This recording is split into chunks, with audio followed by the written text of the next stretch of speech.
My boyfriend Joey took me to a really nice Italian restaurant.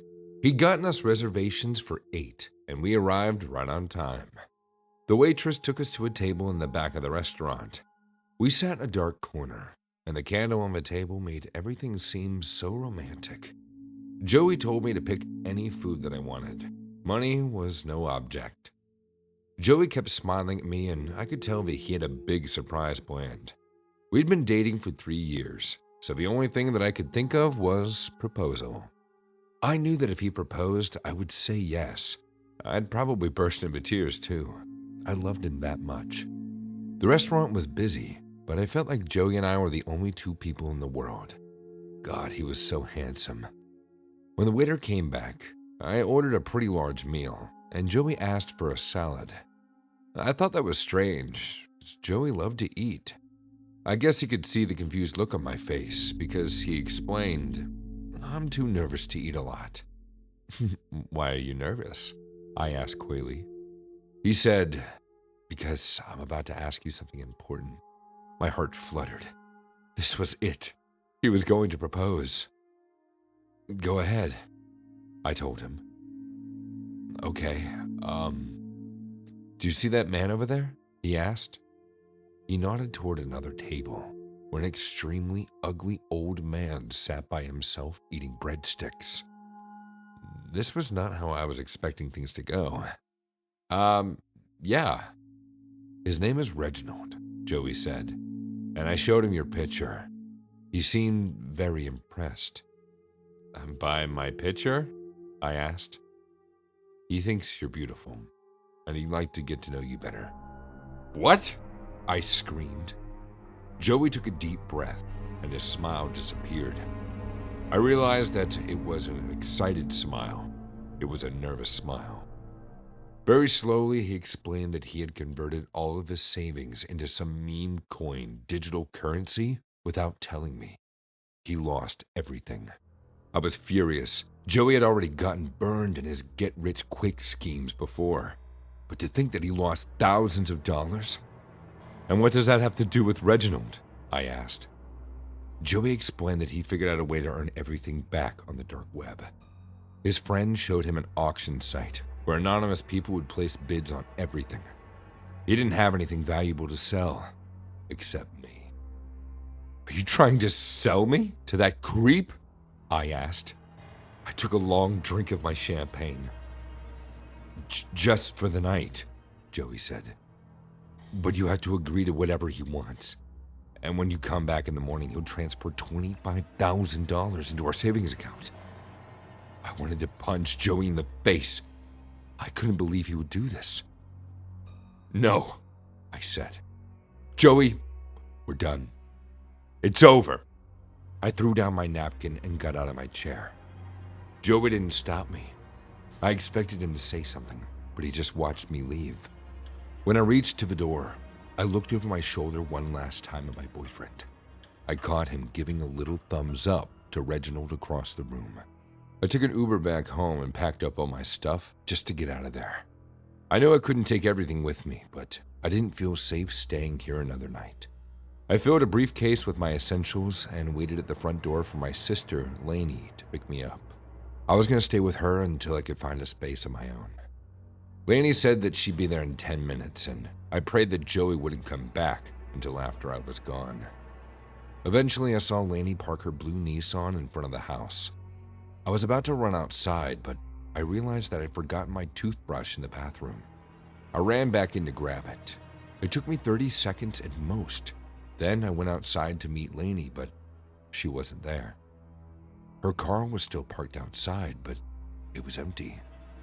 I looked all around my front yard, but there was no sign of my sister, and I started to panic.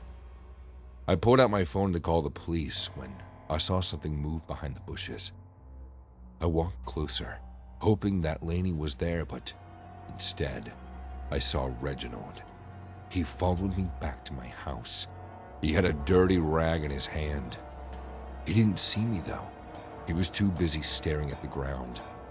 I looked through the leaves and saw my sister's body lying at his feet. He must have chloroformed her. I know I should have called 911, but I wasn't thinking straight. I was both angry and terrified. Without realizing what I was doing, I walked closer to Reginald. "Get away from her," I said. He turned to me and smiled. "I won't hurt her," he whispered, his voice surprisingly high.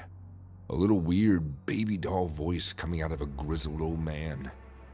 "The deal was for you, and on the web, all deals are final." And with that, he ran toward me. I tried to run back toward the house and lock myself inside, but he was too fast. He grabbed me by the arm and spun me around to face him. He was still holding a chloroform-coated rag. "Wait!" I screamed. I knew I couldn't fight back, but maybe I could reason with him. "All deals are final," he repeated, raising the rag to my mouth. "Stop! What was the deal? What was the deal?" "I get you for one night," he said. $25,000, and I can do whatever I want, as long as I don't leave any lasting damage." "Why me?" "Why not you?" he said. I could smell the chemical coming off of the rag as he pushed it towards my face. I knew that if I took a single breath, I'd instantly lose consciousness. So I held my breath and kept my mouth shut. I couldn't hold my breath forever, though. I closed my eyes and pretended to pass out. He loosened his grip on me, which gave me the opportunity to twist out of his hands. Now that the rag was no longer pressed against my face, I shouted, "New deal!" He froze, intrigued. "Take Joey instead," I offered. "But I want you." $10,000 for Joey, and you can leave as much lasting damage as you want. That's a better deal, right? He considered my offer. Then he reached out his hand. For a horrible moment, I thought he was going to attack me again, but instead, he reached out to shake my hand. We did, and then he wordlessly walked inside the house. I went straight to Lainey, but I helped her get into the car and drove us back to her place. As we were driving away, we passed Joey driving back to the house. I saw him for just a second through the car windows, but thankfully he didn't see me. That was the last time I ever saw my boyfriend. He's been missing ever since. And the next morning, $10,000 was transferred into my account.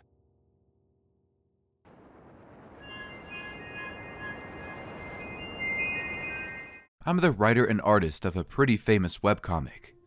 I won't tell you my name, but you might have seen my stuff. I have a big fan base. My life was going really well until a month ago when I lost all of my money. My brother Peter had convinced me to invest in some kind of cryptocurrency, and I was stupid enough to trust him. For a while, I was making a lot of money, and then everything crashed and my entire savings were wiped out. I had just bought a house, and now I was in danger of losing it. As soon as I found out, I called Peter to yell at him. I'd never been so angry. He apologized, of course, but he acted like it was some honest mistake. "Stop being a cat. No risk, no reward," he said. I felt like strangling him. I told him that I had no idea how to dig myself out of this, and he calmly told me to come over and talk to him directly. He said he had a plan to make it all back. I never wanted to see my brother again, but without any other options, I drove over. Peter lived in a trailer park on the edge of town. He didn't have a lot of money, and I honestly don't know how I was so stupid enough to follow his investment advice. He let me in and guided me to his computer. There was a very strange-looking website on the screen. He said he had gone into the dark web and found a way to get back all the money I'd lost. As soon as he said dark web, I wanted to leave. I don't know why, but I waited to hear him out. Peter explained that we were on a job board where clients would pay us huge amounts to perform all kinds of tasks. Because it was on the dark web, everything was protected and anonymous, and our payments would come through in crypto. I told him I wasn't interested, and he showed me some of the postings. One gig was for $30,000, another was for $230,000. This was big money, so I asked him what the specific tasks were. He clicked on the $30,000 one. It was for a human eye. I'm not going to give up my eye, I told him. He shrugged and went to another listing. This was for the crypto equivalent of $100,000. See, this one's easy, he said. The listing said it was for a 1-hour film shoot. It had no other information. I told Peter to send a message asking what the film shoot entailed. I assumed it was something very illegal. It might even be a film or something. No matter what they said, I wasn't going to do it. But I was still pretty curious. Peter explained that the clients refused to give out any additional information. You have to sign up and hope for the best. I'm not going to do that, I told him. I was about to walk out of there when he said, "Too late. I already signed you up." I ran to his computer to look. He typed in my full name and address. Underneath it was a one-word message.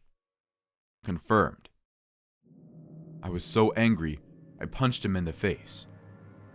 You made me lose all my money, and now you're signing me up for this? I was just trying to help, he said. His nose was bleeding. Cancel it, I told him. Now. He said he couldn't. On this site, all deals were final. I got a notification on my phone saying that a new digital account had been formed in my name. All the money had already been transferred to it. Without saying anything, I left his trailer and drove straight to the police. I told the officer what my brother had done, but he said there was nothing he could do for me. He was an older guy, so I assumed he didn't know anything about the dark web. He said that if I'm ever in immediate danger, I should call him. Defeated and scared, I went back home. I made sure all my doors and windows were locked. I knew that the client was going to find me, but I didn't know where or when. For days, I was in constant fear. Peter tried to call me a couple of times, but I refused to answer. I just stayed at home and waited, fearing the worst. Then one night, I saw a figure sneaking around in my yard. I hid behind the curtains and looked out. It was a tall man, dressed all in black. He had a single sheet of paper in his hand. He placed it on my doorstep and then walked back into the shadows. When I was sure he'd gone, I went outside to see what he'd left me.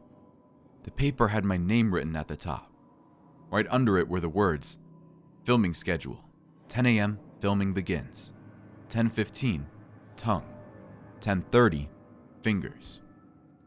That was everything. I took the paper straight to the police station where the same officer met with me.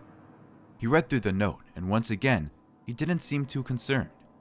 He said that if I was worried that someone would come for me, then I should be at the police station at 10 a.m. No one would be able to hurt me if I was surrounded by cops. It seemed like a good idea, though I worried that if the dark web people didn't find me at the scheduled time, then they'd come after me later. I didn't want that hanging over me. I was done living in fear. So I called Peter and asked him to be at my house the next morning. I told him that I was still upset, but that we could finally hash things out face to face. I didn't tell him that I wouldn't be there. He happily agreed. The next morning, I woke up early and drove straight to the station. At 9:30, Peter called to say that he just arrived at my house. "Just wait there," I told him. "I'll be back soon." I didn't hear from him after that. By 11, I decided that I'd waited long enough. I drove back home to see if Peter had dealt with the client. His car was still out front, so I took that as a good sign. I walked inside and felt like throwing up. Peter was sitting on my couch.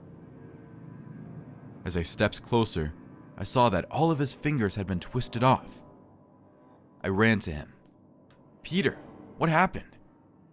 He tried to explain, but he couldn't form any words. His tongue had been cut out. The client had finished their filming, and it was so much more horrible than I'd expected. They'd mutilated my brother, which would have been me if I hadn't asked him to come over to my place. I pulled out my phone and called an ambulance. As we waited for it to arrive, I wrapped towels around his hands to slow the bleeding. Peter tried to say something, but the sound was unintelligible. "I'm so sorry," I told him, feeling terrible for what had become of my brother.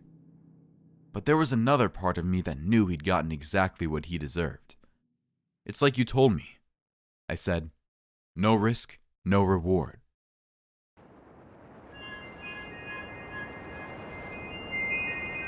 There was something fascinating about this salt shaker from when I had first seen it on eBay.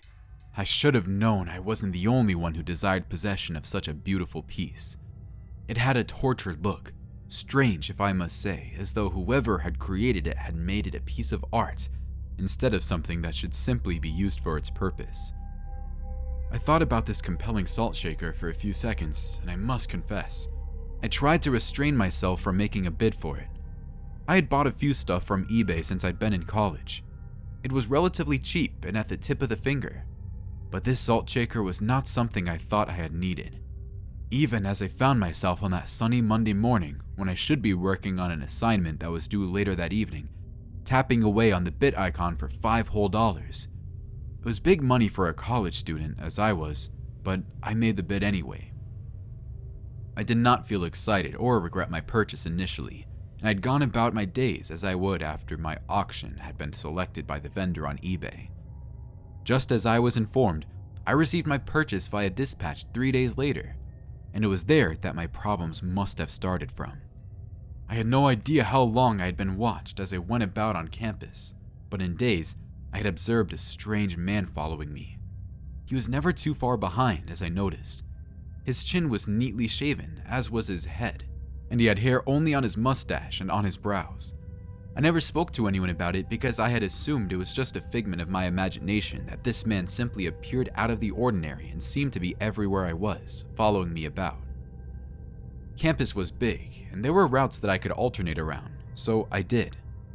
And in the first 3 days, I did not see the stranger around me or stalking me, but by the 4th day, like a persistent shadow, he was somewhere by the wall watching me. I have had enough, and I plan to lure him into a more comfortable space where I can question him and perhaps understand why he was following me. I made the route to my house obvious from campus. I made sure he was on my trail the entire time, even though I had tried to conceal my routes to him all the previous times I had noticed him. By the time I had made my way home, he was not far behind me, just as I expected, so I played to pretend a little more and slammed the door to see if he would knock with his inquiry.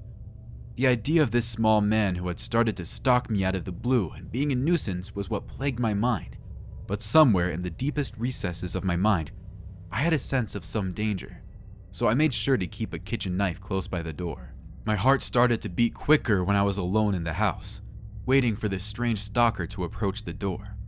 I looked at the door with anticipation, and suddenly, almost with some excitement, I saw the handle of the door move. I suspect it did not move.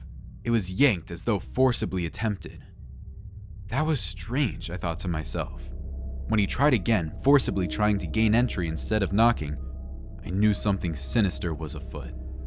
As terrified as I was of the consequences of a matter which I had no control over, I tried not to betray my terror when I approached the door.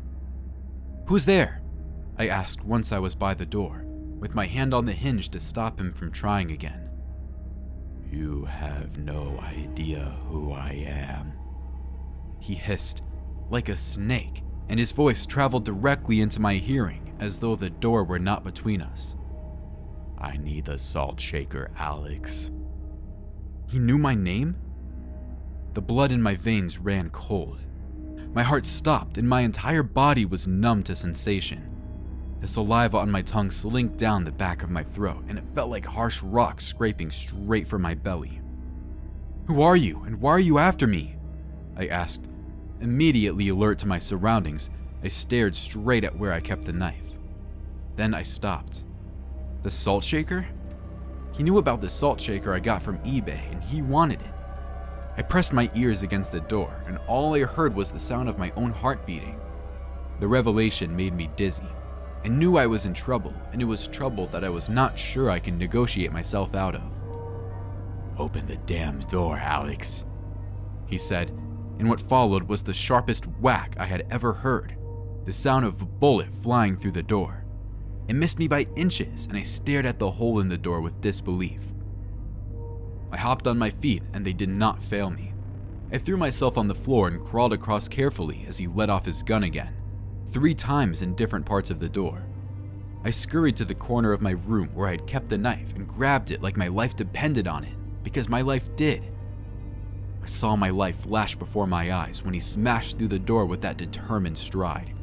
He announced that my life was worthless to him, but he needed the salt shaker because, like many of those who have bought the salt shaker, had taken part in dirty game he set up, choosing themselves to be killed as it seemed. I could scarcely breathe, and I was sure my heart was beating so fast he could hear it if exhaled. I held back on my breath, and lack of oxygen made me frantic. He announced that he would find me and he would kill me and everyone else who held the salt shaker. In that moment, I had deep regrets. A mindless psychopath coming after me because of a salt shaker I had purchased. I knew there was worse out there. "Come out, Alex. You only delay your moment of death," he said, and took a sweeping look around the room. With his back turned to me, I was overcome by sudden desperation. My life was in my hands, and I was never more aware of the terror of losing it if I did not act on the impulse and rush of adrenaline. His own life was in my hand, and the thought of killing a man made me wrench. The noisy gasp drew his attention to me, and staring in his eyes, I saw red. I launched myself and my knife straight at his back. The knife twisted, and his body went limp in my hands. I pulled back, and he fell to his knees first, and then on his face. My body was cold for a moment, but I managed to call the cops, who came around in an hour to remove his dead body from the floor of my apartment.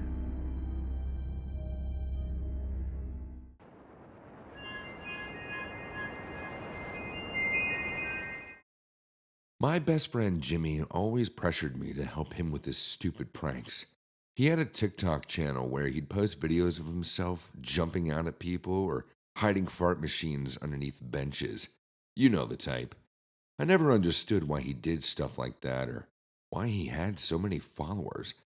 At first, I told him I didn't want any part of his channel. I said that we were both too old for jokes like that. He said he respected my opinion, but then he stopped hanging out with me altogether. I was too afraid of losing him, so eventually I agreed to be his cameraman. One day he showed up at my door and said that he needed me to go with him to Target. He'd thought of the world's best prank, but he refused to tell me what it was. I instantly got a bad feeling about it. I made him swear to me that it wasn't dangerous or illegal, which he did, and then we left. When we got to Target, I asked him what he needed me to do. He told me just to point my phone at him and film whatever happens.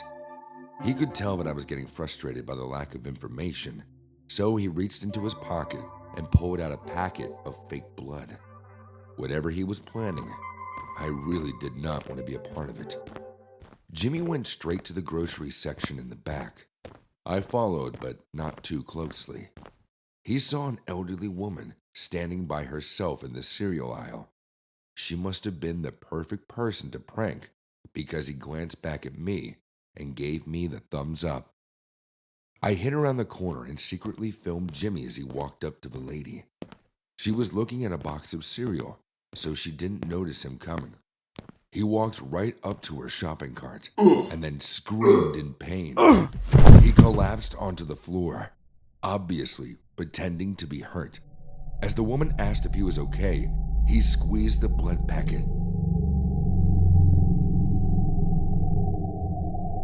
While Jimmy was writhing on the floor, I filmed the whole thing. I was feeling really guilty, but mostly because this old woman seemed genuinely horrified by what he was doing. She just stood there, frozen. Even though the blood looked really fake, she believed it was real. Jimmy reached up towards her. "Help!" he moaned. The old woman fainted. She fell right next to him. By then, Jimmy must have realized that it had gone too far. He sat up and nudged the woman a little, but she wasn't moving. That's when a huge tattooed guy approached them from around the corner. He saw the old woman lying on the ground and tried to shake her awake. "Mom? Mom!" he yelled. But when his mother didn't move, he turned towards Jimmy. "What did you do? You gave her a heart attack!" Jimmy stood up, fake blood dripping down his shirt, and instead of apologizing or offering to call an ambulance, he spun around and raced out of the building. It would have been funny if that poor old lady wasn't lying there dead. I was so shocked by the situation that I didn't even realize that I was still standing there, filming the whole thing, until the tattoo man looked at me and said, You helped him."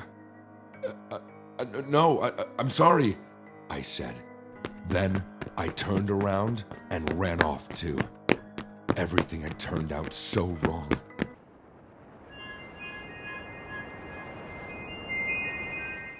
When I got out of the store, I looked around for Jimmy, but he already left. His car was gone. I had no idea what to do. I was sure that the security cameras had gotten footage of everything that was happening. The police would come, and I'd be arrested for manslaughter. It wasn't my fault, but I was still partly responsible. If I ran now, that would just make things worse. But I panicked. I couldn't handle facing the police, and I really didn't want to see that woman's son again. He was huge, and he'd kill me in a second if he wanted to. So I did the worst thing I could do. I ran home. On my way, I deleted the video from my phone. When I got home, Jimmy was already waiting for me, watching TV, trying to act cool. I yelled at him, telling him that he just killed somebody. He waited until I was done screaming and just said, "Don't worry. If the police find us, we'll just say it was an accident." But the police never came. For the rest of the week, I obsessively checked the local news to find any announcements about the woman's death. I couldn't find anything. I started to think that maybe she was okay. Maybe the ambulance had gotten there in time and her son just decided to forget about us. Still, I was on edge. I couldn't stop thinking about that poor woman lying motionless on the ground. I was so distracted that I called in sick for work and just stayed in the apartment. And the worst part was, Jimmy kept acting like nothing happened. I tried to talk to him about it multiple times, but he kept changing the subject to other prank videos he was planning. Honestly, I hated him for that. Why was I the only one who felt guilty over this whole thing? The next weekend, I was alone in my apartment trying to distract myself with some movie. My phone rang, and I saw it was Jimmy calling me. I thought that was strange because he never called. He always texted everything. I answered, but I could barely hear his voice. He was whispering into the phone, and I couldn't make out what he was saying. "Jimmy," I said. "Are you there? What's going on?" "That man," he whispered. "That man tracked me down. He's at my house." I knew exactly who he was talking about. My heart started racing. Was Jimmy in trouble? How did the man find where he lived? The more I thought about it, the more I realized that this didn't make any sense. Why would he sneak into Jimmy's house instead of just telling the police what happened? After all, there was security footage showing what Jimmy did. There was fake blood and fingerprints on the floor. If Jimmy was in trouble, the cops would find him, not that man. Honestly, I figured it was just another prank. Jimmy wanted to freak me out. He expected me to rush to his house, and when I did, he'd do something to scare me. So I decided to play along.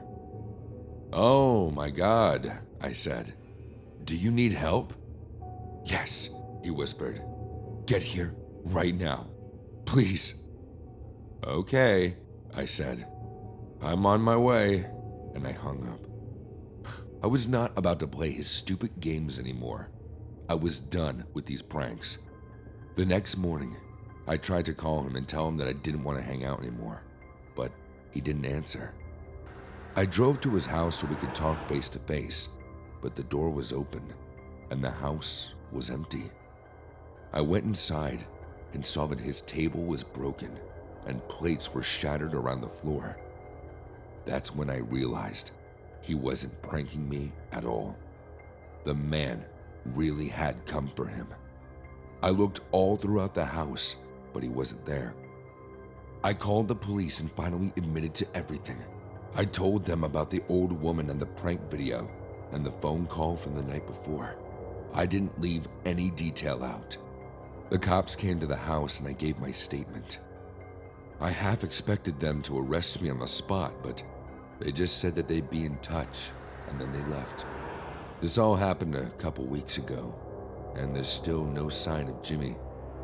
I'm worried that he's gone forever, but I'm more worried that the tattoo man will come after me next. I don't know what to do.